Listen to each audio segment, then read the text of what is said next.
latest news in the Browns coaching search as we dive into a jam-packed show today. Our first topic brought to us by FanDuel. The wild card round of the playoffs is here, and FanDuel is officially in playoff mode every game day during the NFL playoffs. FanDuel is giving customers even more ways to get in on the action. That's right, because every NFL playoff game day, FanDuel users get a profit boost pack waiting for them inside the app. You make your picks just like usual, then apply the profit boost to go even bigger payouts while the playoffs get rolling. Visit FanDuel, an official sportsbook partner of the NFL, and grab your profit boost pack every NFL playoff game day.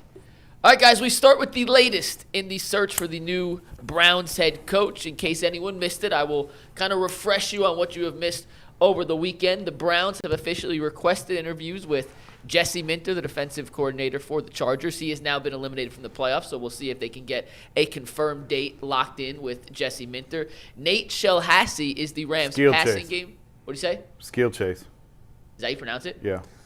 I was like, how did Mike know how to pronounce it? You said it so confidently as if you knew it. I literally Googled a YouTube pronunciation of his name. Okay. Skill Chase. I guess the YouTube video was wrong. And we only have to know it for sure if he gets the job. If he doesn't, then who cares? Yeah. He is still in the playoffs. He's the Rams passing game coordinator. He cannot interview until the Rams are eliminated. They've made a request for John Harbaugh. Mary Kay tweeted out and was confirmed by the Browns this weekend that they are hosting former Dolphins head coach Mike McDaniel for an interview for the head coaching vacancy today. That tweet came out yesterday, which is why it says tomorrow. McDaniel is in Cleveland interviewing with the Browns today. We'll talk about Harbaugh in a sec, and then we'll get to Jay Glazer's report on Jim Schwartz in a second. But real quick, Mike McDaniel in the building today interviewing for the Browns head coaching job. We've already kind of talked about Mike McDaniel, so real quick, Bull, thoughts on Mike McDaniel as a potential head coaching candidate for the Browns before we get to the next layer of this discussion. I'm torn. I don't love it, but I am torn. Like I do like the idea of a second opportunity head coach, but I want a second opportunity head coach that didn't just get fired a week ago. Like one of the things and didn't lose to our team. Well, yeah, I mean, I don't know. That's just one game. I don't think that matters. But I mean, Harbaugh lost to our team too. Yeah. Right? So he's also won a Super Bowl. I hear you, but I don't think losing to our team matters. It's just one game. But I think the thing I like about a second-time head coach is they've had a chance to learn from their mistakes. And I don't know that McDaniel has had a chance to learn from his mistakes yet. He just got fired. So I like that the coach has like a year to be reflective about what he did or didn't do right or wrong. So I don't love it. He also doesn't have the kind of leader of men qualities that we're looking for. He seems more of like a soft coach.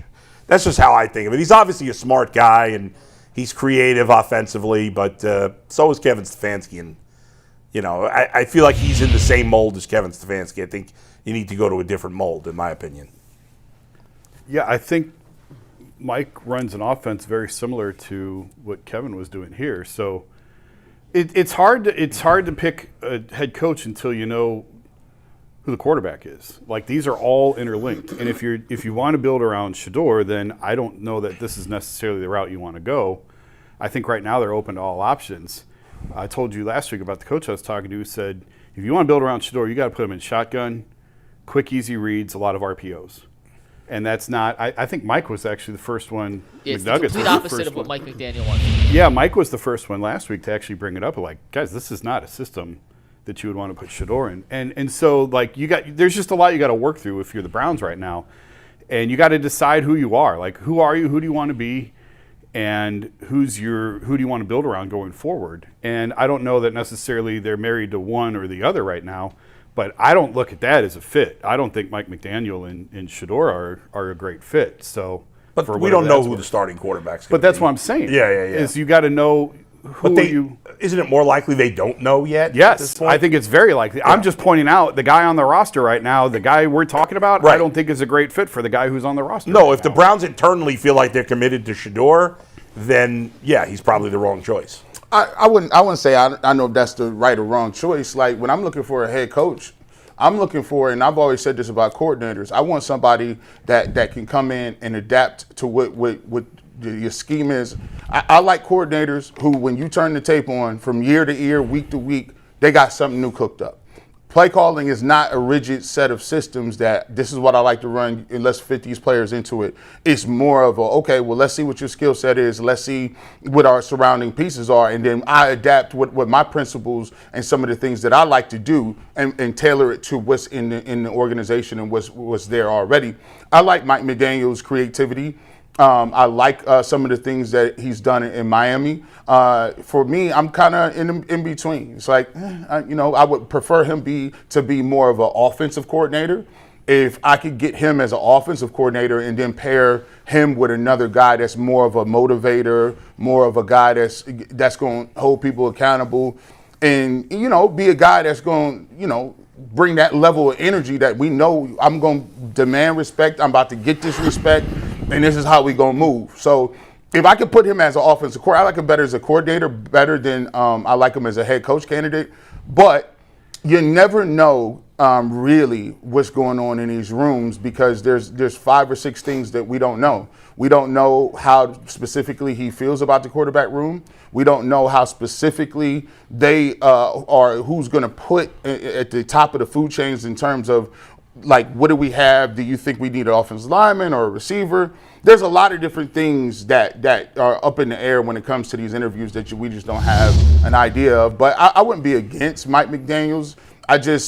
There's something to be said about him, you know what I'm saying? He just got fired a couple of seconds ago. Not to say he can't be another good coach or he can't do anything, but it just all depends on what the fit is and what they're looking for. I find it hard to believe, though, that he would take an OC job with the Browns. Like, if you're trying to rebuild your stature, the Browns would be your last choice or one of your last choices to be the OC for. But, I mean, also, especially if he could get a head coaching job somewhere else. And also, right, if the cycle passes him by, I could see him circling back and becoming OC here. No, I could see him being an OC, but wouldn't you he would? I would think he'd have options. Yes, I would for too. OC. And if Yeah. you have He has options, 5 why head would you take coach the Browns? interviews lined No, up he this has week. options as a head coach.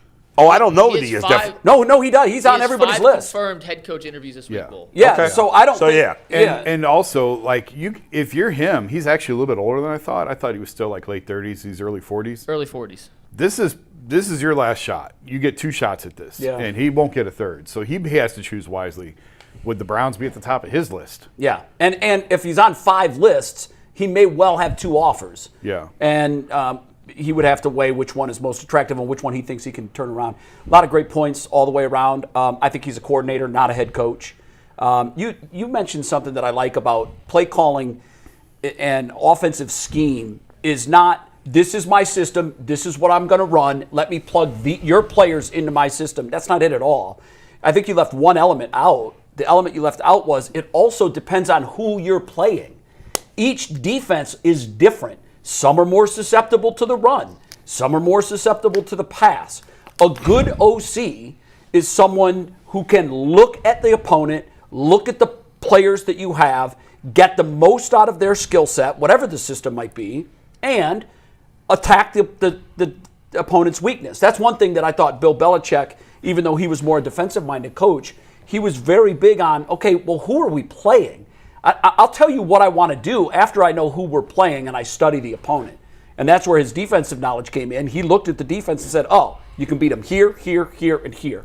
Then he handed that to McDaniel or whoever his OC was at the time and said, go make a game plan for this opponent. I'm very easy on this. I don't think he's a head coach. I think the mistake the NFL makes continually is trying to shove great coordinators into, and their square pegs, into the round hole that is head coach. We see it all the time. Look at all of Bill's coordinators, offensive and defensive, that never really had success without Bill. We just always assume, well, if he's a great coordinator, why not take him out of his element and give him something completely new and foreign to him and see if he can be a good head coach? That's not how it works. Here's my dream head coach or my dream coaching staff.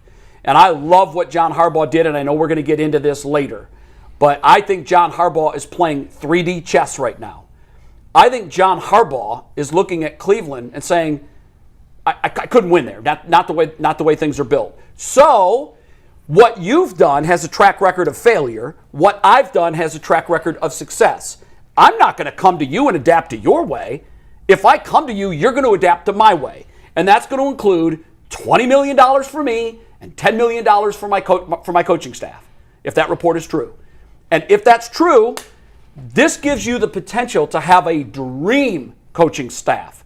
John Harbaugh as your head coach, Jim Schwartz as your defensive coordinator, and a guy like Mike McDaniel as your offensive coordinator.